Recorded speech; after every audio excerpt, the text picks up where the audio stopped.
Baiklah anak kelas 6, pada pagi ini Pak Guru alhamdulillah merasa bangga dan semangat karena melihat murid-murid saya sepertinya masuk semua, semangat kompak untuk antusias menerima pelajaran apa yang disampaikan oleh gurunya.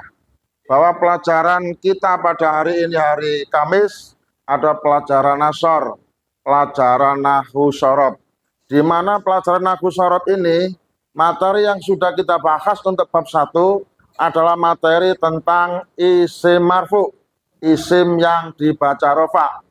Bahwa isim yang dibaca rofa itu menempati pada 7 tempat. Dalam kata lain, isim yang dibaca rofa itu jumlahnya ada 7 macam. 7 macam itu apa saja? 1. Fa'il. 2. Naibul fa'il. 3. Mubtada.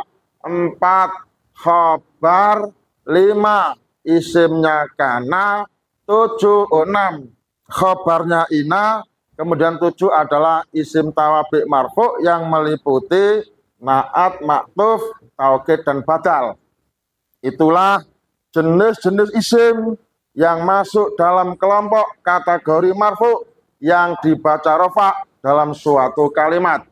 Untuk fa'il, naibul fa'il, mubtada, dan khobar sudah kita bahas, sudah kita pelajari.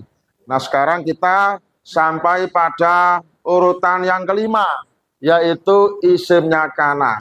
Bahwa isimnya kana ini masuk kelompok, masuk bagian, masuk segmen, masuk kategori isim marfu untuk urutan nomor 5, yaitu isimnya kana. Saya yakin anak-anak ini merupakan pelajaran yang asing di telinga sampean. Apa ya isim kana ya? Belum pernah dengar sama sekali. Baru kali ini akan mendengarnya. Untuk itu bersabarlah untuk melihat penjelasan Pak Guru. Sebisa mungkin saya bisa paham secara pelan-pelan. Kalau kita bicara isimnya kana, maka kita harus mengerti, kita harus paham tentang kana. Apa sih itu kana? Kana ini namanya amil nawasih, amil yang merusak susunan mubtada dan khobar. Apanya yang dirusak? Yang dirusak adalah namanya dan hukumnya. Ya, yang dimaksud nama dan hukumnya nanti akan dijelaskan Pak Guru. Anak-anakku sekalian, Pak Guru di papan memberikan contoh seperti ini. Susunan mubtada khobar sebelum dimasuki kana. Saya beri contoh begini. Ar-rajulu mujtahidun. Ini namanya kalimat. Kalimat ini bukan bahasa Inggris, bukan bahasa Indonesia, tapi kalimat ini adalah kalimat bahasa Arab atau kalimat berbahasa Arab. Ar-rajulu mujtahidun, kalimat berbahasa Arab. Artinya orang laki-laki itu bersungguh-sungguh. Orang laki-laki itu rajin. Orang laki-laki itu giat. Itu dalam konteks arti kalau diartikan dalam bahasa Indonesia. Ar-rajulu mujtahidun. Kalimat ini terdiri dari 2 struktur kalimat. Yang pertama adalah mubtada. Jadi ar-rajul ini namanya mubtada. Kemudian mujtahidun ini namanya khobar. Sehingga kalimat ini strukturnya terdiri dari mubtada dan khobar.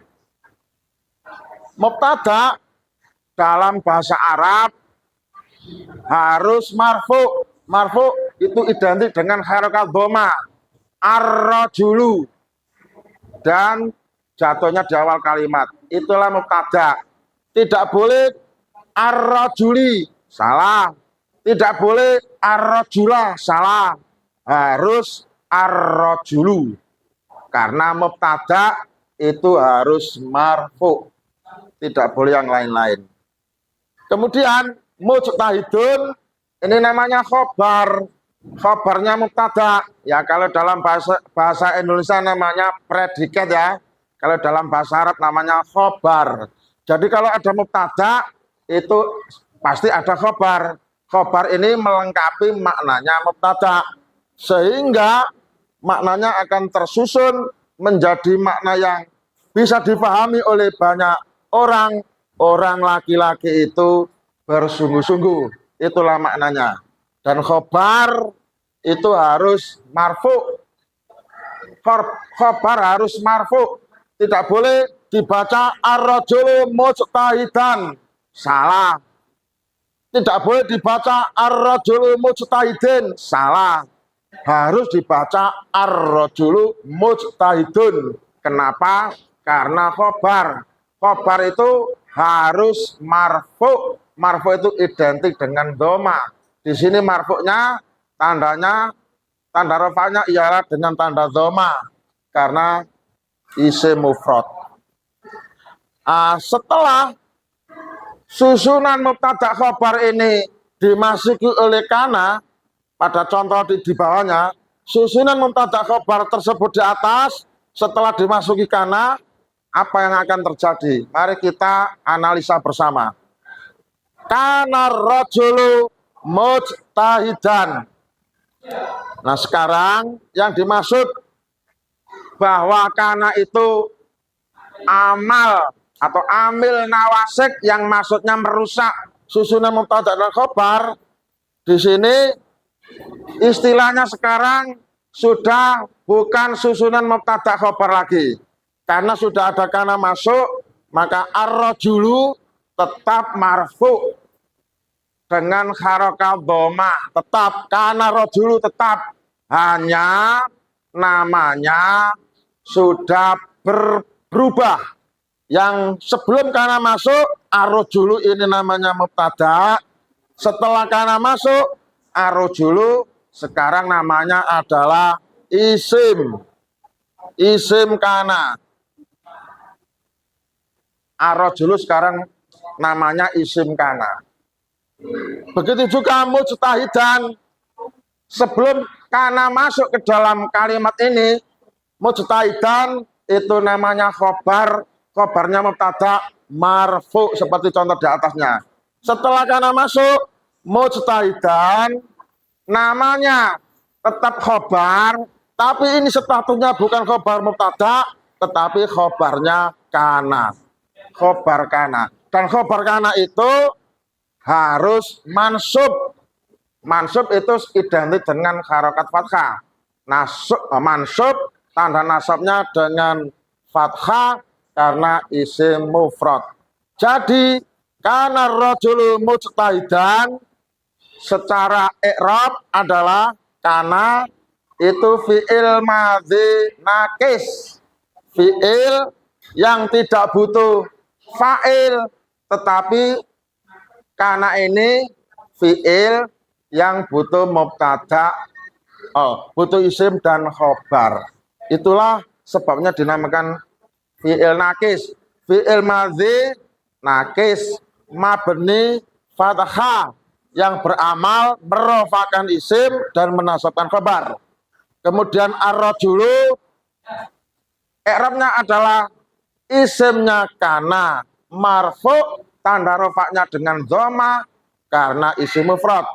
Kemudian mujtahidan i'rabnya adalah khobarnya kana mansub, tanda nasabnya dengan fathah karena isim mufrad. Baik, seperti itu penjelasan Pak Guru. Adapun kana ini tidak sendirian, tetapi dia punya banyak saudara. Saudara-saudaranya kana ternyata banyak ya. Ada sebanyak 13. Seperti yang tertulis di dalam papan ini. Kana, asbaha, adha, bola, amsa, bata, soro, laisa, mazala, mabarika, manfaka, mafati'a, madama. Semua ini disebut kana wa akhwatuha. Kana dan saudara-saudaranya. Semuanya disebut fi'il nakis. Dan nomor 2 sama dengan nomor 13 ini juga beramal seperti amalnya kana yang dijelaskan Pak Guru, yaitu merofakan isim dan menasabkan khobar. Maka dalam konteks pelajaran ini bahwa isimnya kana itu disebut isim yang marfu. Jadi masuk kelompok isim marfu. Karena pada dasarnya memang isimnya kana memang harus marfu. Tidak boleh mansub, tidak boleh majzum, atau tidak boleh majrur. Tetapi harus marfu. Inilah undang-undang atau peraturan dalam bahasa Arab. Dari sononya kita tinggal mempelajari. Siapapun yang mempelajari bahasa Arab pasti akan bertemu dengan materi yang seperti ini. Cukup dari Pak Guru. Semoga anak-anak bisa memahami. Sekian dari saya. Wassalam.